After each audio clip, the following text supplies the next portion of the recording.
अब जैसे खेत में हमने देखा ये ट्रैक्टर वाले ऊंचे शोर में ऐसी बेहुदी भजन गाने रागनी वो गाते हैं, ट्रैक्टर चलाते हैं, और वहाँ पर भगवान के भक्त अपना कान में लीड ला के और कोई मंत्र सुन रहा होगा या कोई शब्द सुनेगा, ट्रैक्टर चलाते चलाते नित्यनेम कर रहा होगा और सुन रहा होगा, मजदूरी करते करते भी आप ये कर रहे होंगे। और ऐसे भक्त का बोया हुआ बीज भी जो भी आम समाज खावेगा उसको भी प्रभाव डालेगा। एक समय की बात है कि एक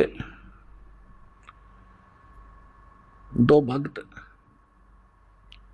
दो संत बने हुए थे, उन्हें चेले बना रखे थे।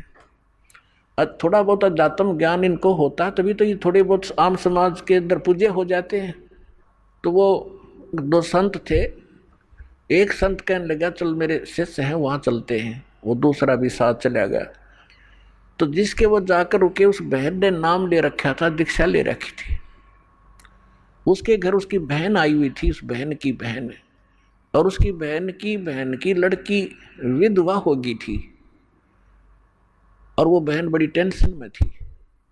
तो जो उपदेश प्राप्त थी उस बहन ने अपनी उस बहन को जो अनुपदेशी थी उससे कहा कि बहन रोटी बनवा दे, मेरी मदद कर दे, खाना बनवा दे, साधु संत आ रहे हैं।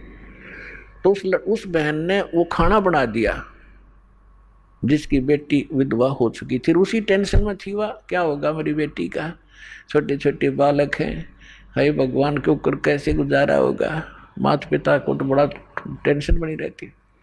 अब इन विचारों से ग्रस्त उसने खाना बना दिया, संतों ने खा लिया, वह सो गए। तो सुबह जो दूसरा था वो उठा और इतना टेंशन में उठा कि भाई क्या हो गया। उठकर उसने अपने साथी से बताया भाई आज तो ऐसा सपना आया जैसे मेरी लड़की विधवा होगी हो, और उसका क्या होगा, मतलब बुरी तरह तड़फड़ा था। आँख खुली जब चैन हुआ है तो बुद्धिमान था, उसने कहा अपने मित्र से कि क्या इस परिवार में किसी को कोई आपत्ति है।